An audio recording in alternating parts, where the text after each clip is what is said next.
Meus irmãos, gostaria de meditar com vocês essa noite sobre um tema muito relevante para a vida da igreja, nós como igreja, e também nós como indivíduos, como cristãos. E para isso, eu gostaria de trazer à memória um fato que ocorreu há pouco tempo e que isso estourou na mídia, daquela empresa, um supermercado, Hirota Food Supermercados, me parece que esse é o nome, que eles estavam distribuindo uma espécie de um livreto com 31 devocionais do Hernandes Dias Lopes. E esse empresário ele decidiu que, através desse seu supermercado, ele entregaria esse livreto, até com uma maneira evangelística. E dentre dessas devocionais, nesse livreto, tinham algumas devocionais que falavam sobre casamento, sobre a questão do homossexualismo e do aborto. E bem esses temas geram muito rebuliço, muita discussão na sociedade, e algumas pessoas se sentiram ofendidas por conta disso e foram até o Ministério Público do Trabalho, fazendo com que o Ministério proibisse que eles continuassem publicando aquele material, porque aquilo estava infringindo sei lá, na verdade, o que estava infringindo. Na verdade, isso é um grande absurdo. E eu sei que quando essa notícia saiu, muitas pessoas, e nós cristãos, a gente ficou abismado com isso, como nós, primeiro, como cidadãos, podemos ser tolhidos em nossa liberdade, mas como cristãos, nós somos agora, já começamos a ser tolhidos quanto à liberdade de pregar o Evangelho, pregarmos a ética do reino, aquilo que acreditamos. Isso, de fato, é um verdadeiro absurdo, mas como reagimos a isso? Como será que nós lidamos com imprevistos dessa natureza no que se refere à expansão do reino, a nós como igreja?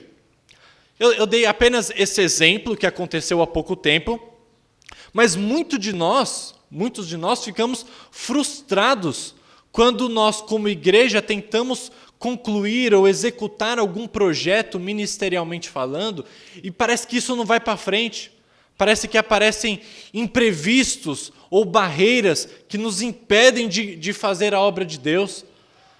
Nós temos certeza de que estamos fazendo aquilo que é a vontade de Deus, queremos pregar o Evangelho, queremos que a igreja de Deus cresça, queremos servi-lo melhor, mas tantas vezes nos encontramos com várias barreiras, várias situações que nos impedem de fazer aquilo que devemos fazer. Como, por exemplo, esse homem que queria compartilhar da palavra de Deus foi impedido. Da mesma maneira, nós, como igreja, somos impedidos a várias coisas que queremos fazer, que intentamos. Quantos planejamentos, projetos sonhamos como igreja ou como congregação, mas parece que não vai para frente. Aquilo que tínhamos um grande sonho para a igreja não se realiza. E muitas vezes ficamos desanimados, frustrados e às vezes até desanimados a tal ponto de não obedecermos ao mandamento de Deus. Quando, por exemplo, nós somos chamados a pregar o Evangelho, mas pregamos e muitas vezes somos impedidos ou isso não gera frutos como gostaríamos. Às vezes nós nos cansamos e nós ficamos paralisados sem obedecermos o nosso Deus. Então, pensando em vocês, como igreja ou como congregação, como vocês lidam com os imprevistos que acontecem quanto ao crescimento, talvez, dessa congregação? Ou como os irmãos lidam quando talvez algum projeto interno não vá para frente, aconteça alguma coisa que os impeça? Ou quando talvez a igreja tenha algum projeto e no final do mês não sobra aquele dinheiro para efetivar aquilo? Como lidamos com isso? Ou também como lidamos quanto aos nossos projetos pessoais? Como lidamos quando no dia a dia aquilo que planejamos, que intentamos, é de alguma forma impedido? Às vezes nós lidamos com muita frustração, com tristeza, e veremos hoje, através do texto de Atos 16, do versículo 6 a 10, como então devemos lidar com os imprevistos que acontecem no ministério. E vamos ver um exemplo de um grupo de homens que de fato tiveram também os seus planos, os seus projetos impedidos. E como eles olharam para essa circunstância, como isso serviu inclusive para a expansão do reino de Deus. Então, Atos 16, do verso 6 até o verso 10.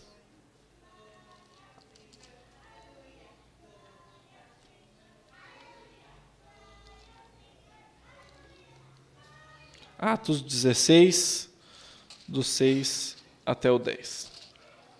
A palavra de Deus nos diz assim: E percorrendo a região frígio-gálata, tendo sido impedidos pelo Espírito Santo de pregar a palavra na Ásia, defrontando Mísia, tentavam ir para a Bitínia, mas o Espírito de Jesus não o permitiu. E tendo contornado Mísia, desceram a Troade. À noite, sobreveio a Paulo uma visão na qual um varão macedônio estava em pé e lhe rogava, dizendo: Passa a Macedônia e ajuda-nos. Assim que teve a visão, imediatamente procuramos partir para aquele destino, concluindo que Deus nos havia chamado para lhes anunciar o Evangelho. Eu intitulei esse sermão como Imprevistos na Obra do Senhor. Mas eu não quero, todavia, me restringir aos imprevistos que acontecem somente quando nós, como igreja, tentamos realizar a obra do Senhor, mas também falar dos imprevistos que nos ocorrem no nosso dia a dia como indivíduos, como crentes em Jesus Cristo. Um pouco do contexto dessa passagem. Eu sei que meu pai tem feito a exposição aqui do livro de Atos, e ele ainda está na primeira viagem missionária, em Atos 14, os irmãos têm acompanhado, mas quando ele me pediu para pregar, eu já tinha feito esse sermão há pouco tempo, então eu falei: pai, eu vou pular um pouquinho e vou ir para Atos 16, vou pular aí um capítulo, mas o contexto não é muito distante do que vocês têm acompanhado domingo após domingo, a não ser que a primeira viagem missionária acaba, e aí, então, entra a segunda viagem missionária, com o Concílio de Jerusalém, que vocês verão em alguns domingos, com a exposição. E depois eles já começam a segunda viagem missionária, na região ali, começando pela Antioquia da Síria, e os irmãos vão ver mais para frente no mapa, e eles começam a passar em todas as cidades da primeira viagem missionária, trazendo agora as resoluções do Concílio de Jerusalém. Ok. A data que isso ocorre é lá para 49, 50 depois de Cristo, que é o começo dessa segunda viagem missionária. E Paulo começa com a equipe um pouco parecida com a primeira. Barnabé estava junto com Paulo, só que em Antioquia acontece uma coisa interessante. João Marcos, que na primeira viagem missionária abandonou Timóteo, abandonou Paulo e Barnabé, agora Barnabé, que era primo de João Marcos, quer caminhar com ele, mas Paulo fala: opa, não, João Marcos não. Ele nos abandonou uma vez, eu não quero que ele vá com a gente. Eles tiveram uma discussão de tal maneira que Barnabé foi para a região, aquela ilhazinha ali perto da Antioquia, a região de Chipre. Barnabé foi com ele para lá, e Paulo seguiu viagem missionária agora com Silas, que fazia parte da sua equipe. Então eles seguiram, e em Listra, Timóteo também se inclui nesse grupo que a gente leu nessa passagem aqui. E os irmãos vão ver ainda, no final do versículo 10, que Lucas, que é quem está registrando o livro de Atos, ele também se encontra ali no versículo 10, quando a gente vê um nós oculto ali no texto, mostrando que provavelmente Lucas fez parte desse grupo ali na região de Troade, que os irmãos vão ver mais claramente daqui para frente. Mas o ponto central aqui, a título de introdução, é a estratégia que esse grupo de Paulo, de Silas, de Timóteo e depois Lucas, qual era a estratégia que eles tinham? Eles queriam, primeiro, passar pelas cidades que eles já tinham passado anteriormente, na primeira viagem missionária, e eles queriam chegar nas cidades mais importantes, nos centros comerciais, nos centros administrativos daquela época, para que a palavra de Deus, chegando naquela região, ela fosse dispersa com mais facilidade para o mundo inteiro, cumprindo assim a missão que Jesus tinha colocado para eles, para levar o evangelho até os confins da terra. Então essa era a estratégia deles, chegar nas regiões centrais, nos grandes polos do mundo conhecido da época. Bom, o nosso texto em si, ele pode ser dividido dessa forma. O versículo 6 e o versículo 7 tratam dos imprevistos que aconteceram ali no ministério do apóstolo Paulo e da sua equipe. E o versículo 8 ao 10 trata das oportunidades de serviço que esses imprevistos ocasionaram. Então, é dessa maneira que a gente divide o texto. Mas a grande ideia que eu vou defender, a ideia central que essa narrativa nos proporciona, é que imprevistos no ministério servem como revelação do bom plano de Deus.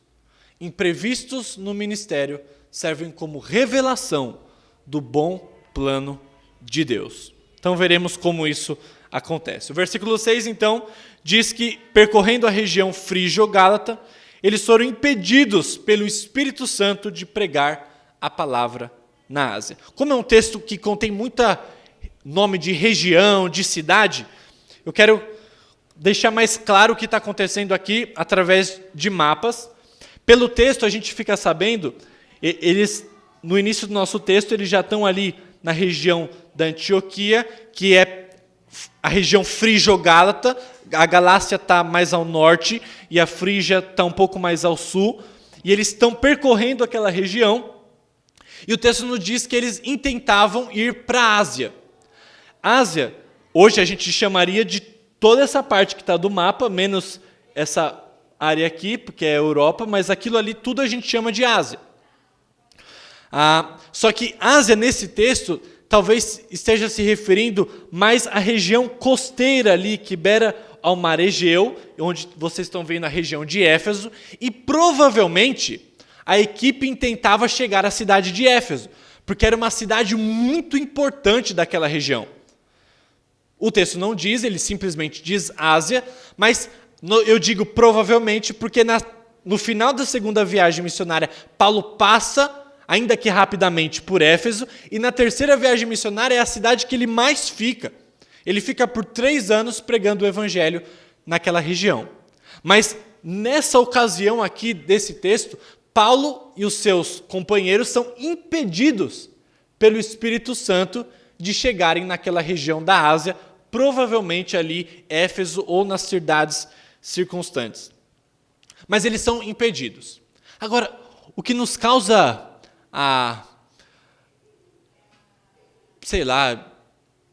pavor é que o Espírito Santo de Deus impede que os missionários, que a equipe que ele mesmo levantou, sejam impedidos de pregar a palavra em uma região.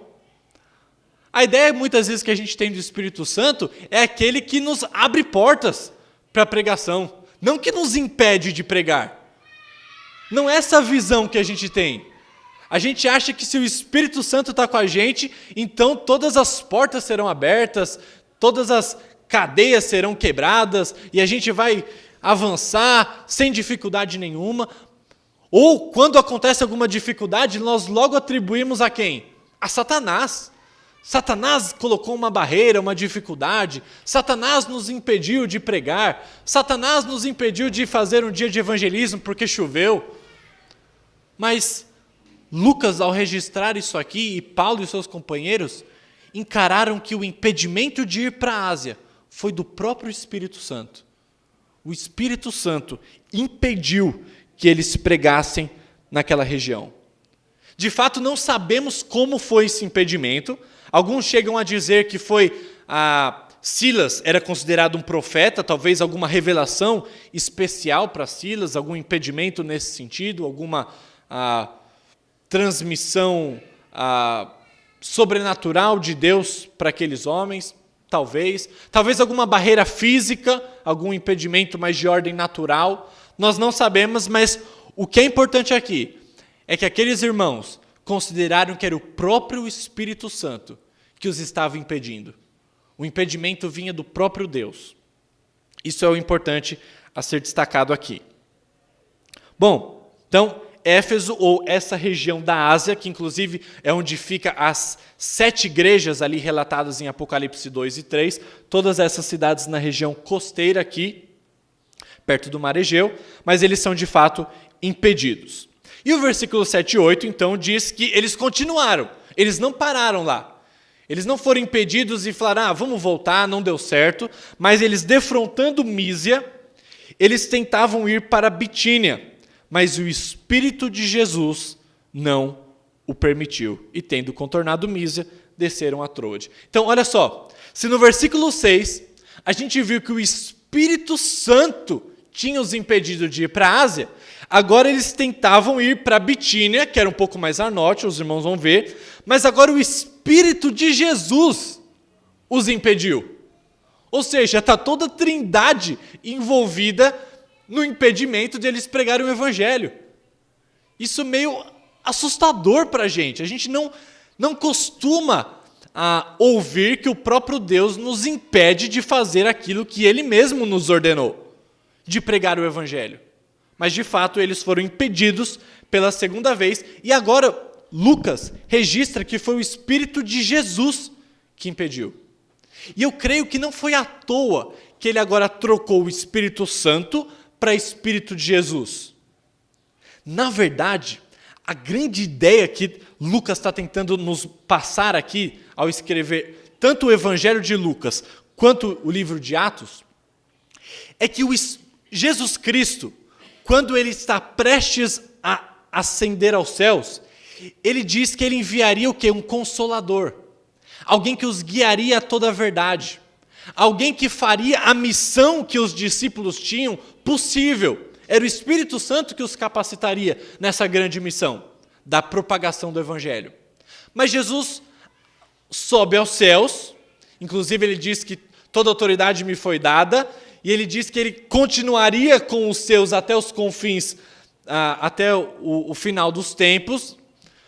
E aí então, depois que ele sobe aos céus, o Espírito Santo vem em Atos 2, e o Jesus Cristo continua atuando na igreja através do Espírito Santo, como enviado seu, como procedente do Filho. E então, o Espírito Santo capacitando a igreja é como se o próprio Cristo Jesus, agora sentado à direita de Deus, continuasse no controle da expansão da igreja. Mesmo agora ressurreto, mesmo agora sentado à direita de Deus, ele não está à parte da sua igreja, mas ele continua dirigindo os passos da igreja. Esse Jesus Cristo que prometeu, antes de ascender aos céus, que ele continuaria conosco, de fato ele continuou, através do Espírito de Jesus, o Espírito de Cristo, só que de uma maneira pouco esperada, impedindo que o Evangelho chegasse até a região da Bitínia. Bom, mas apesar disso nos causar estranheza, nós devemos olhar que a trindade toda está envolvida aqui. No versículo 6 a gente viu o Espírito Santo, no versículo 7 a gente viu o Espírito de Cristo, e no versículo 10 a gente vê Deus Pai trazendo uma visão. Ou seja, os impedimentos que o Deus Trino nos traz também são portas abertas que ele nos traz e que ele trouxe naquela época.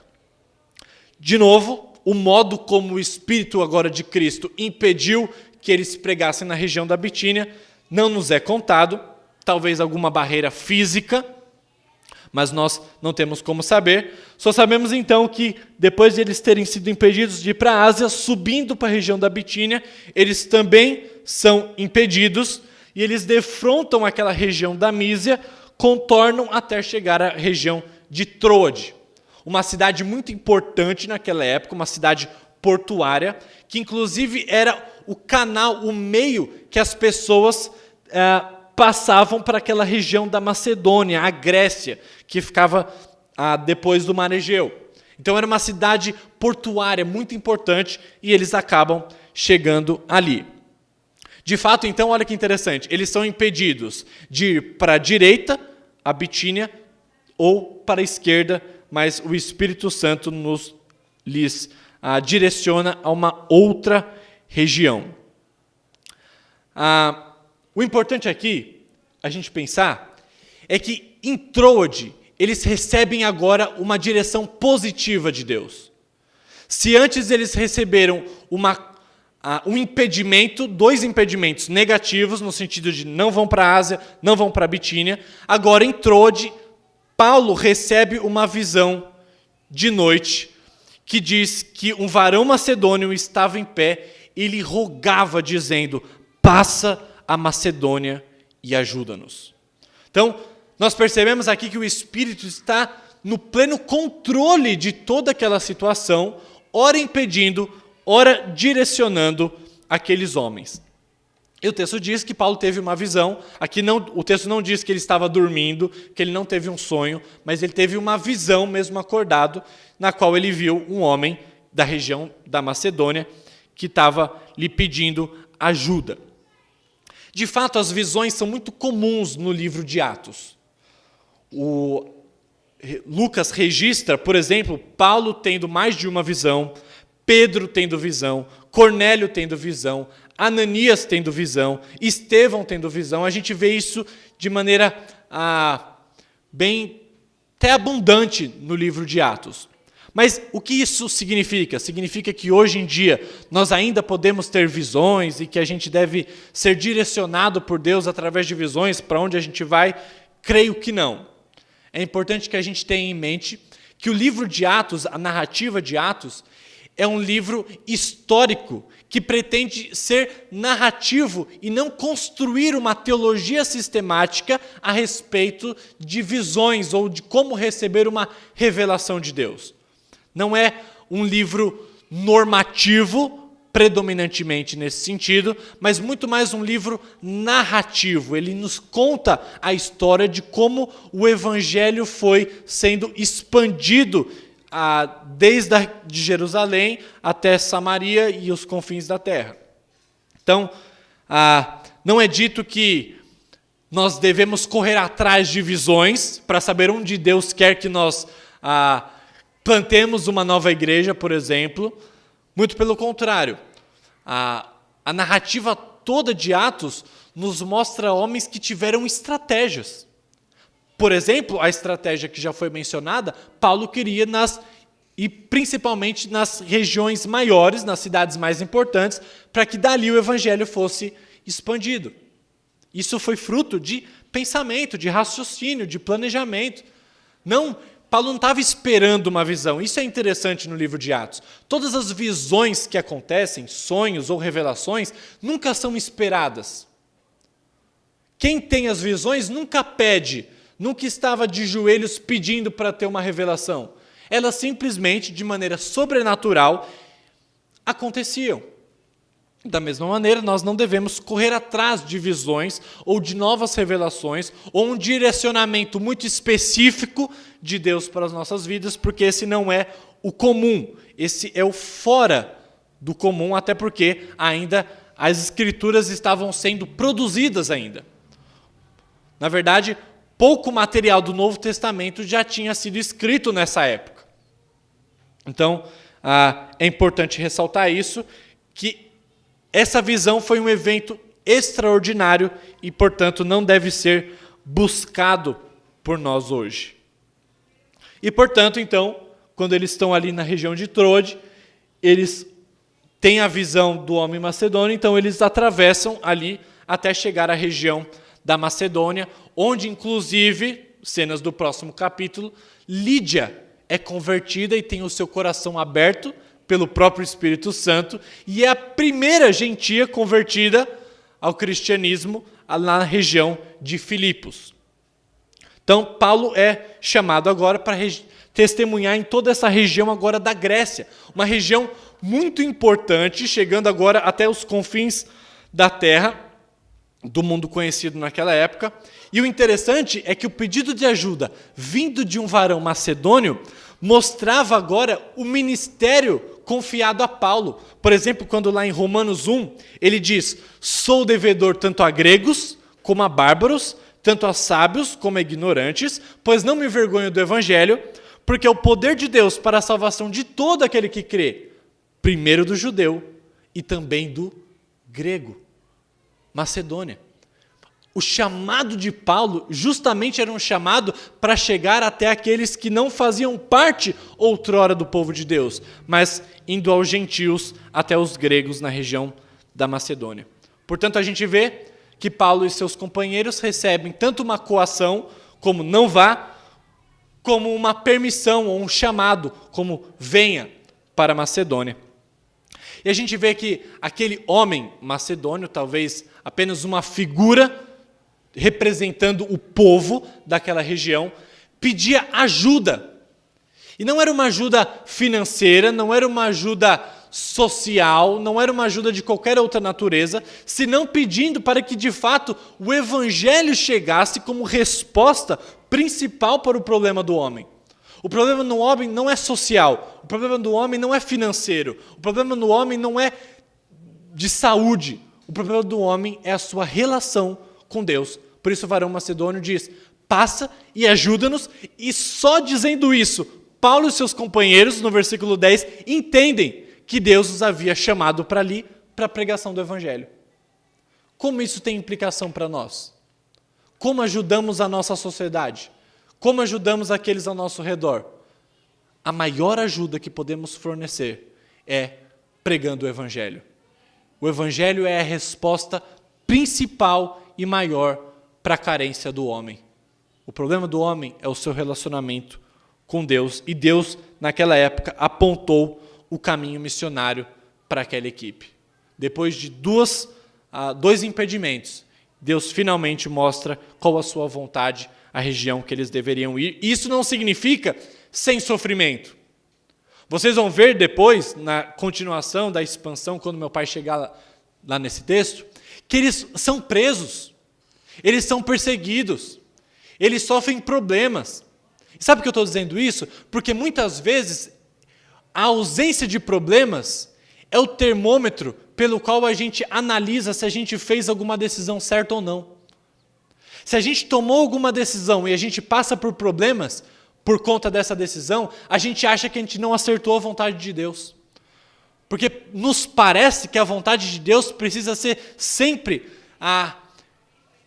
ausente de problemas, de dificuldades. Se alguém toma uma decisão por abrir uma congregação em alguma região e o trabalho não funciona, então a gente diz: mas será que era a vontade de Deus que a gente abrisse lá mesmo? Será que a gente está lutando contra a vontade de Deus?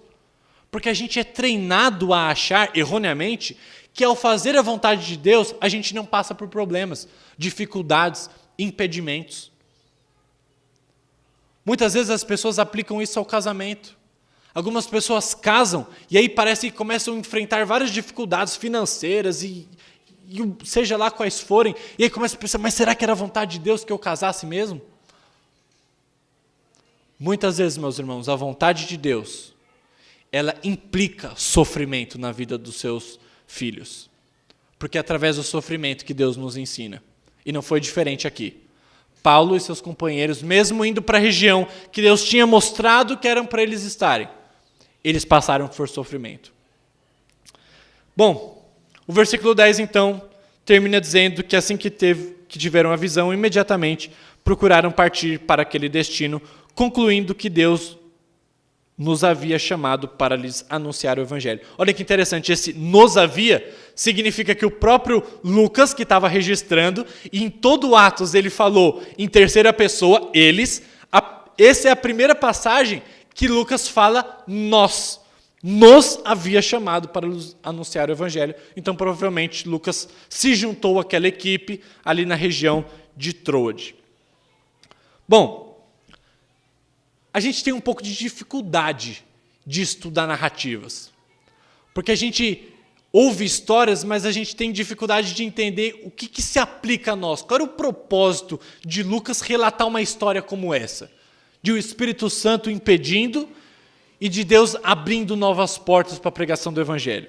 E eu creio que 3 propósitos principais estavam aqui Lucas tinha ao relatar-nos essa passagem. O primeiro é mostrar que a Trindade ela estava conduzindo a expansão do Evangelho. O Deus Trino que aparece, o Espírito Santo no versículo 6, Filho no versículo 7 e o Pai no versículo 10, mostra que é uma obra do Deus Trino a expansão da igreja. Tanto naquela época como hoje em dia. A igreja não está sozinha.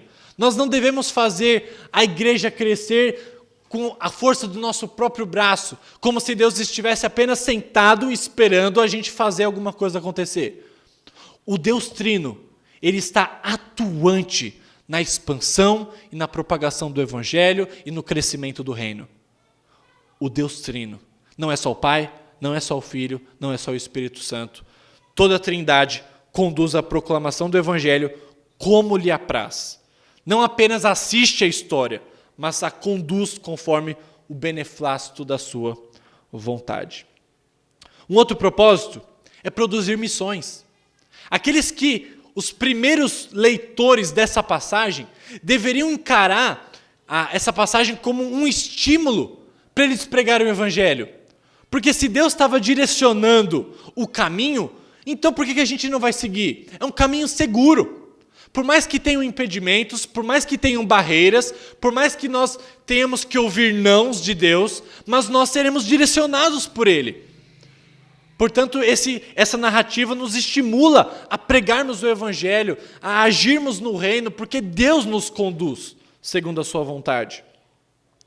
E também para gerar confiança.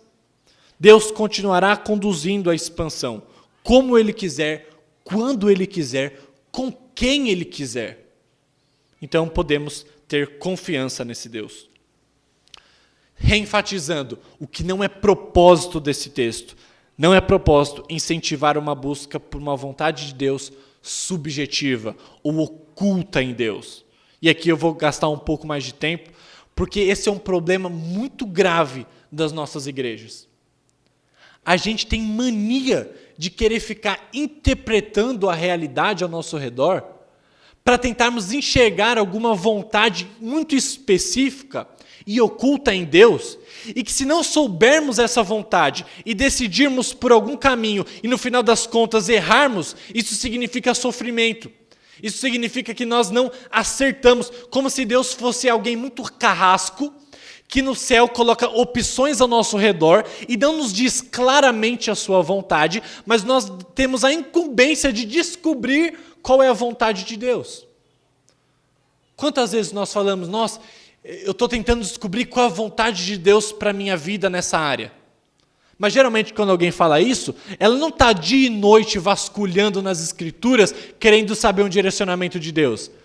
A pessoa está tentando olhar as circunstâncias, se a árvore, o vento bate na árvore e balança para lá e você estava com dúvida em que caminho tomar, então aí você encara como um direcionamento de Deus. Ou, por exemplo, tem uma história muito até cômica de um menino que ele estava noivo, mas ele estava com essa de não saber se era a vontade de Deus que ele casasse ou não, e estava tentando decifrar essa vontade de Deus, e aí então ele chega perto de um riacho, e ele vê uma madeira ali próxima, e ele pega 3 pedras e diz, olha, se for da vontade de Deus então que eu me case, e alguma dessas pedras eu vou acertar nesse tronco, nessa madeira, nesse riacho. E aí, então ele chega perto ali, e ele joga a primeira pedra, erra. Aí ele joga a segunda pedra, erra também. Aí ele vê que o negócio estava ficando feio, ele foi bem pertinho da madeira e jogou a pedra, acertou. Aí ele contou essa história como se fosse um testemunho de que Deus tinha direcionado a vontade dele. E aí então a pessoa que ouviu o questionou dizendo, mas será que você não forçou a vontade de Deus? Ele diz, claro que não. Se não fosse a vontade de Deus, ele me fazia cair do barranco. Então, essa história é real, não é uma piada. Mas às vezes a gente faz isso na nossa própria vida.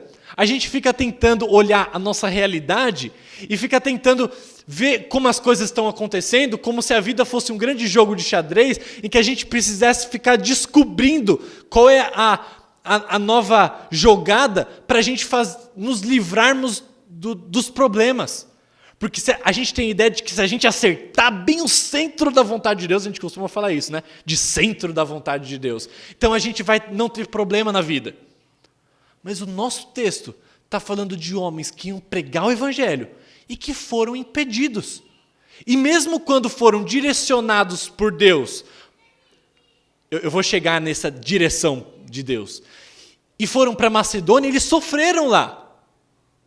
Ou seja, a vontade de Deus não significa ausência de problemas ou de sofrimento. Mas, ok, o que a Confissão de Fé de Westminster diz sobre isso? Ela nos ajuda nesse sentido, dizendo que todo o conselho de Deus, concernente a todas as coisas necessárias para a sua glória e para a salvação, fé e vida do homem, tudo, ou é expressamente declarado nas Escrituras, ou pode ser lógica e claramente delas deduzido. Ou seja, tudo o que precisamos para cumprir a vontade de Deus na nossa vida particular ou no ministério já está ou escrito claramente nas Escrituras, ou pode ser lógica e claramente delas deduzido. Nós não precisamos ficar dependendo de sonhos, de visões, de novas revelações ou de apontamentos sobrenaturais de Deus através de circunstâncias que nós tenhamos que interpretá-las. Não. Tudo o que precisamos já está nas Escrituras e ela é tudo que nós precisamos. Para ficar um pouco mais claro, na teologia, a gente costuma falar que na Bíblia ela traz duas vontades de Deus. Tem uma vontade de Deus preceptiva, ou seja, dos preceitos, das ordenanças, a sua vontade moral, aquilo que está registrado nas Escrituras que Deus se agrada, e a vontade decretiva, que diz respeito aos seus decretos, aquilo que Deus disse desde toda a eternidade passada, de que aconteceria e infalivelmente acontece e vai acontecer. Por exemplo, eu estar pregando hoje aqui, essa noite, é vontade decretiva de Deus. É um decreto dele, desde a eternidade passada, que hoje eu estaria pregando aqui. Isso não pode deixar de acontecer. Mas essa vontade, nós só podemos conhecê-la depois que as coisas acontecem. Eu só sei que era vontade de Deus que eu estivesse pregando hoje aqui, não quando meu pai me chamou, porque eu poderia ter sido impedido. Mas eu só sei que era vontade que estava nos decretos de Deus porque eu estou aqui agora. Porque aquilo que Deus escreve, acontece. Já a vontade preceptiva dos preceitos, ela pode ser quebrada. Por exemplo, 1 Tessalonicenses 4 fala que a vontade de Deus para a nossa vida é a santificação. Agora, olha para a sua vida. Quantas vezes você não vive uma vida de santidade? Quantas vezes você deseja aquilo que é errado, você fala aquilo que é errado, você não faz aquilo que deveria fazer? Ou seja, nós quebramos uma vontade de Deus, vontade preceptiva ou vontade moral, mas a vontade decretiva jamais quebramos. Um exemplo muito claro disso é quando Pedro faz um discurso lá em Atos 2, em Atos 4, e ele fala que aquilo que fizeram com Jesus, ou seja, a sua crucificação, na verdade era o desígnio e propósito de Deus. Olha que interessante, o maior pecado de toda a história, que foi o assassinato de Jesus Cristo, já estava predeterminado por Deus. E Pedro confessou isso dizendo, o que vocês fizeram matando Jesus Cristo, a culpa é de vocês, mas vocês fizeram o que fizeram porque o desígnio e o predetermínio de Deus já estava estabelecido. Deus preordenou que Cristo morresse no palco da história do jeito que morreu. Ou seja, a vontade decretiva é que Cristo morresse, e ela foi obedecida. A vontade preceptiva ou moral é não matarás, mas aqueles homens mataram. Vocês entendem? No mesmo episódio, a vontade moral de Deus foi quebrada quando mataram. Mas no mesmo episódio, a vontade decretiva de Deus, aquilo que Deus disse que iria acontecer, de fato aconteceu. E não é diferente nessa passagem. Olha que interessante. A equipe do apóstolo Paulo estava cumprindo a vontade moral de Deus, que era propagar o evangelho até os confins da terra. Mas a vontade decretiva de Deus estava em ação quando os impediu de pregar em 2 regiões e, por outro lado, os direcionou para outra região. Então, eu queria trazer algumas aplicações que decorrem dessa narrativa. A primeira delas é que, assim como Paulo e aqueles seus companheiros confiaram em Deus para o direcionamento na expansão do Evangelho, da mesma maneira nós devemos confiar que os planos de Deus são maiores do que os nossos. Muitas vezes nós colocamos alguma coisa na cabeça e a gente acha que se não for feito do nosso jeito, então está tudo errado, então não vai dar certo, então vira um caos na nossa vida, a gente fica frustrado, a gente desanima, a gente entra em depressão. Mas esse texto nos mostra que os planos de Deus são muito superiores ao nosso. Por isso a gente pode confiar em Deus. Devemos confiar que Ele continua, inclusive, dirigindo a sua igreja, dirigindo a nossa vida. Então a gente pode saber que tudo o que acontece nesse sentido é vontade decretiva de Deus. Se a gente passa por problemas na nossa igreja, se a gente passa por problema em casa, Deus está no controle e nos ensina com isso. E é vontade dele que aconteça, e a gente deve ser grato a Deus pelas privações, pelos impedimentos, pelas dificuldades.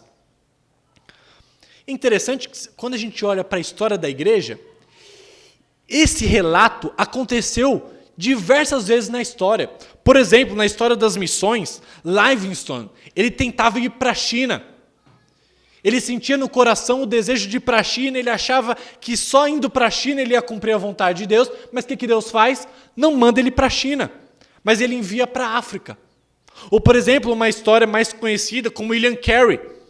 Ele planejava ir para a Polinésia, mas Deus mandou para a Índia. São vários outros personagens que ao longo da história queriam ir para determinado lugar e Deus não permitiu, mas não com uma revelação sobrenatural, simplesmente não deu certo, simplesmente eles foram impedidos por alguma coisa muito clara e concreta, até então que eles tivessem que ir para outro lugar, que as portas estivessem abertas. Ao longo da história Deus fez isso, por isso não podemos esperar orientações, visões, profecias, mas devemos cumprir a vontade de Deus confiando que Ele nos direciona segundo a sua vontade. Mas não só confiar, devemos iniciar, devemos tomar iniciativa. Sabe por quê? Talvez você esteja ouvindo tudo isso e dizendo, olha, eu não estou sentindo tanto impedimento ministerial na minha vida não. Sabe o que eu vou dizer para você? Você não está sendo impedido porque você não está fazendo nada. Porque se você estiver tentando fazer alguma coisa, é inevitável que você seja impedido de cumprir o seu planejamento. Inevitável. E aqueles homens de Deus só tiveram os seus planos impedidos porque eles estavam efetivamente trabalhando. Eles estavam cumprindo a vontade de Deus. Quando a gente fica só sentado no nosso sofá e na zona do nosso conforto, então a gente jamais é impedido, porque ninguém é impedido de ficar parado. Por isso a gente deve se mover, a gente deve começar a obedecer, a gente deve começar a expandir o evangelho, expandir o reino, pregar. Mas a gente não faz isso. A gente fica esperando as coisas acontecerem naturalmente e não é assim que nós obedecemos ao nosso Deus. Devemos pregar também. É como se as pessoas ao nosso redor fossem vários varões macedônios que estão clamando, passa a Macedônia e ajuda-nos. As pessoas clamam por ajuda sem saberem, claro. Alguém não convertido não está pedindo ajuda de Jesus Cristo. Ele está pedindo ajuda, acha que a solução está no dinheiro, está no poder, está na fama, está em qualquer outra coisa, mas as pessoas querem uma cura, mas não sabem nem o que elas têm e nem o remédio. Mas nós devemos pregar também em decorrência desse texto e suportar. Aqui está um ponto importante. Às vezes, ao primeiro sinal de impedimento, nós nos frustramos, nós desistimos, nós ficamos totalmente decepcionados com aquilo que tentamos fazer, mesmo que positivo, e nós desanimamos, mas o texto diz para suportarmos. Inclusive, com alegria, sabendo que Deus direciona os nossos passos. Além de suportar, devemos aproveitar as oportunidades. Tem uma frase que eu gosto muito que diz que toda porta fechada é uma porta aberta também. Se Deus te impediu de ir para algum lugar, algum outro lugar foi aberto para você. Talvez o lugar que você está, mas toda coação, todo impedimento é revelação de Deus. Todo impedimento, seja ele qual for, uma doença, a morte de um querido, uma igreja que não cresce, uma situação financeira complicada, um desemprego, qualquer coisa que você enxergar como uma porta fechada, claramente vos digo, é uma porta aberta também. É uma oportunidade de serviço que deve ser aproveitada. E devemos, como última aplicação, persistir. Nem toda barreira, nem todo impedimento que Deus nos coloca significa ou esteja querendo nos dizer para pararmos. Mas às vezes a gente pensa isso. E geralmente com coisas que a gente não quer fazer muito. Quer ver uma coisa? Tenta planejar um evangelismo num sábado com a igreja. Principalmente lá no seminário era obrigatório, né? Então aí, às vezes, quando você planeja aqui na igreja, ninguém é obrigado a vir, então vem quem quer. Mas quando é obrigado, eu lembro que no seminário, quando chovia, alguns erroneamente, eu já ouvi falando assim, nem era vontade de Deus que a gente evangelizasse mesmo, porque choveu. Mas isso é só um exemplo ridículo, mas de como outras coisas acontecem na nossa vida, como impedimentos, que a gente interpreta esses impedimentos como Deus falando, não faça.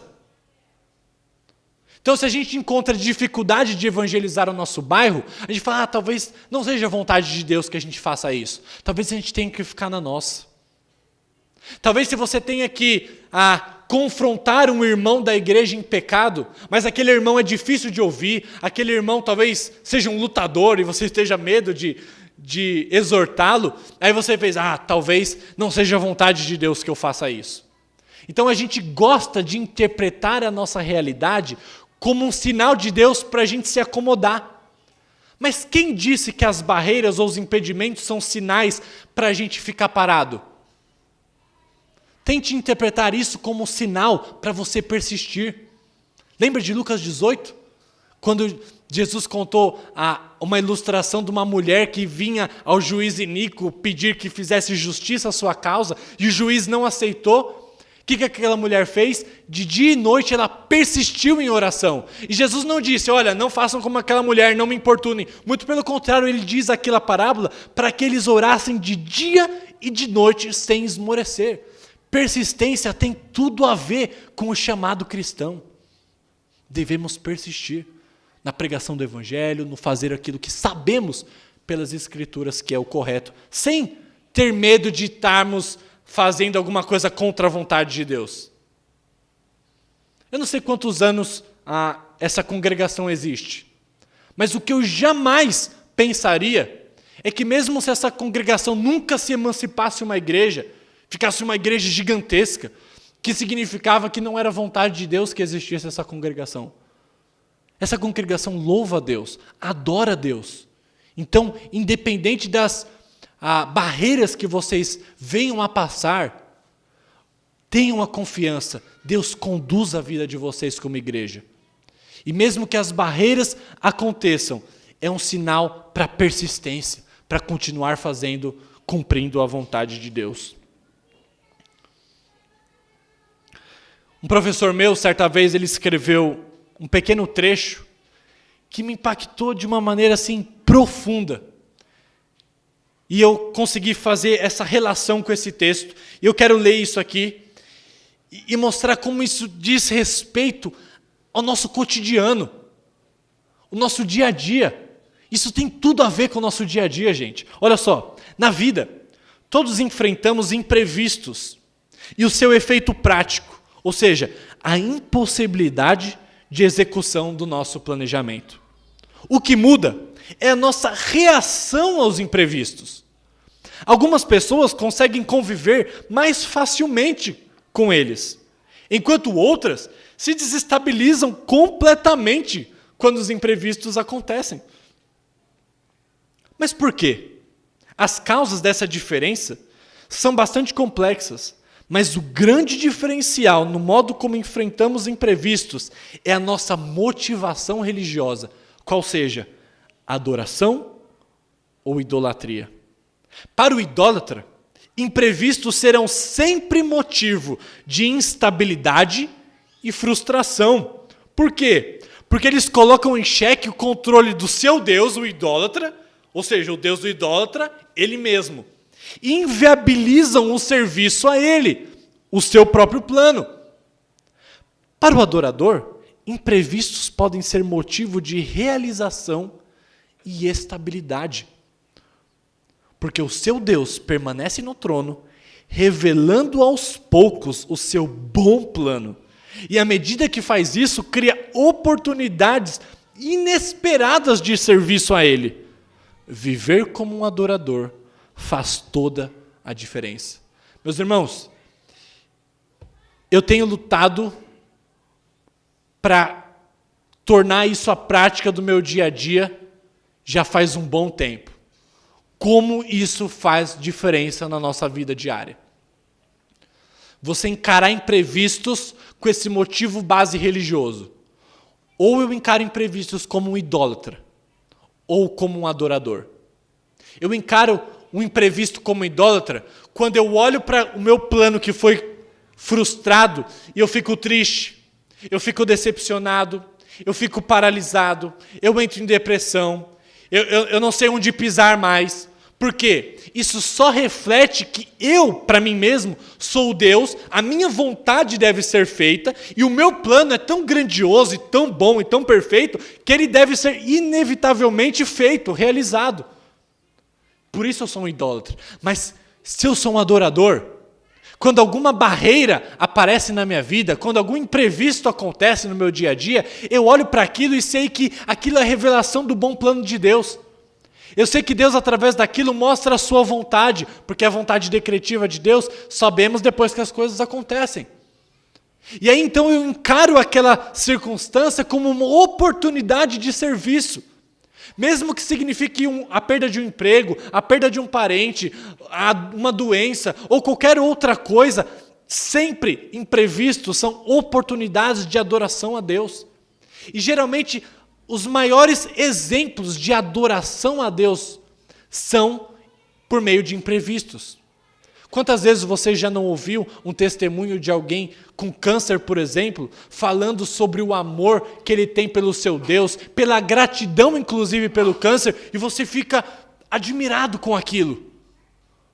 Porque a glória de Deus parece que ela é mais exaltada nesses momentos, em que o plano dele e a vontade dele sobressaem, e a gente consegue adorá-lo mesmo em meio a esses imprevistos da vida. Portanto, como que você tem encarado os imprevistos no seu dia a dia? Os milhares de imprevistos que acontecem todo dia. Às vezes tem dia que a gente planeja tudo, parece que tudo sai totalmente contrário ao que a gente planejou. Desde as pequenas coisas até as grandes coisas. Como temos reagido a isso? Gratos? Adorando a Deus? Ou como idólatras? Será que não é hora de começarmos a pensar nos imprevistos como oportunidades de adoração? Como oportunidades de serviço? E eu termino com uma ilustração verídica, uma história que realmente aconteceu. Um homem foi tocado pelo Evangelho e decidiu ser missionário em um país perseguido. E nesse país perseguido era digno de punição com morte se algum nativo daquela região, predominantemente islã, fosse convertido a qualquer outra religião. E esse missionário foi com seu filho. E naquele país, o seu filho na escola acabou pregando. O menino devia ter entre os seus 9 a 13 anos, e pregou o evangelho para um colega seu de sala. E aquele menino outrora da religião islã, ele se converte ao cristianismo. No dia seguinte, na escola, aquele menino que pregou o evangelho para ele, vê o seu amigo sendo assassinado na escola pelo simples fato de ele ter sido convertido ao cristianismo. Aquele menino que pregou o evangelho, mesmo tão garoto, é preso por conta disso. Agora eu fico pensando, se é qualquer um de nós, a gente olha para tudo isso e fala, Deus, o Senhor me impediu. É claro que é um sinal de Deus para eu não pregar mais aqui. Talvez eu pregue em outro lugar, mas aqui, não. Já entendi, Deus, não é para eu pregar aqui. Eu preguei, o menino morreu, eu estou preso. Qualquer um de nós pensaria assim. Mas aquele menino não. Ele entendeu que aquilo era a revelação do bom plano de Deus. Por mais que nos pareça esquisito usar a palavra, o adjetivo bom, aquele menino entendeu isso. Aquele menino entendeu que a porta fechada para a pregação do evangelho na escola, ou no país de maneira livre, na verdade era uma porta aberta para a pregação em outro lugar. Aquele menino então, na prisão, mesmo sofrendo era molestado, torturado, colocavam agulha embaixo da sua unha. Por 2 anos, aquele menino na prisão pregou o evangelho e mais de 200 pessoas ouviram do evangelho. E muitos deles se converteram a Jesus Cristo na própria prisão. Agora, quando a gente olha para isso, a gente consegue ver de maneira clara como a vontade de Deus não significava que o evangelho estava errado sendo pregado na escola, não é isso, era certo que o menino fizesse aquilo, mas temporariamente Deus queria que o evangelho fosse pregado agora em outro lugar, mesmo que na prisão. Portanto, portas fechadas são sempre portas abertas, imprevistos são sempre novas oportunidades de serviço e de adoração a Deus. E um exemplo superior a esse, o próprio Cristo. O próprio Cristo veio para dar a vida pelos seus, e só deu coisa, aos nossos olhos, tudo que ele fez parece que deu tudo errado. Ele veio para o seu povo não ouviu. Até os seus discípulos, quando ele ensinava, parece que não entendiam. Mas tudo aconteceu segundo o bom plano de Deus, e que Jesus Cristo morreu naquela cruz. Imprevistos são sempre a revelação do bom plano de Deus. Mas se Deus nos colocar em uma prisão, ou impedir que preguemos o evangelho em algum lugar específico, não desanimemos, mas prossigamos. Preguemos o evangelho em tempo e fora de tempo, em situação oportuna ou em situação inoportuna. E se em outra área ministerial as coisas não saírem como vocês planejam, encaremos-las como oportunidades de serviço a Ele, em total submissão e adoração, porque os imprevistos no ministério servem como revelação do bom plano de Deus. Quero orar com vocês, convido os irmãos a fecharem os seus olhos. Senhor Deus, a Tua palavra, ela expõe o nosso coração de uma maneira tão precisa. Ela consegue mostrar tanto a nossa confiança em nós mesmos, no nosso plano, a nossa incredulidade que o Senhor conduz a história segundo lhe apraz. E tantas vezes, Deus, temos pecado contra o Senhor. Temos sido idólatras, temos encarado os nossos planos como os maiores do que os seus. Queremos controlar toda a história, mas nós sabemos que, através desse texto, que o Senhor conduz a história, segundo o teu bom propósito, segundo o teu bom plano, segundo a tua boa vontade, e queremos nos submeter a ela. Queremos, primeiramente, pedir perdão, porque temos, muitas vezes, ficado frustrados quando os nossos planos não acontecem, ou quando nossos planejamentos, inclusive ministeriais, não acontecem da maneira como queríamos. Nós ficamos tristes, nós desanimamos, muitas vezes ficamos parados, mas queremos te pedir graça e misericórdia, Deus. Ensina-nos a confiar em Ti. Ensina-nos a enxergar as barreiras, os imprevistos, como revelação do Seu bom plano. Ensina-nos a enxergar portas fechadas como novas portas abertas. Ensina-nos a enxergar imprevistos como oportunidades de serviço ao Senhor. Ajuda-nos como igreja, como congregação. Ajuda-nos como indivíduos, como crentes, filhos do Senhor, a vivermos uma vida de adoradores. Assim te pedimos em nome de Cristo. Amém.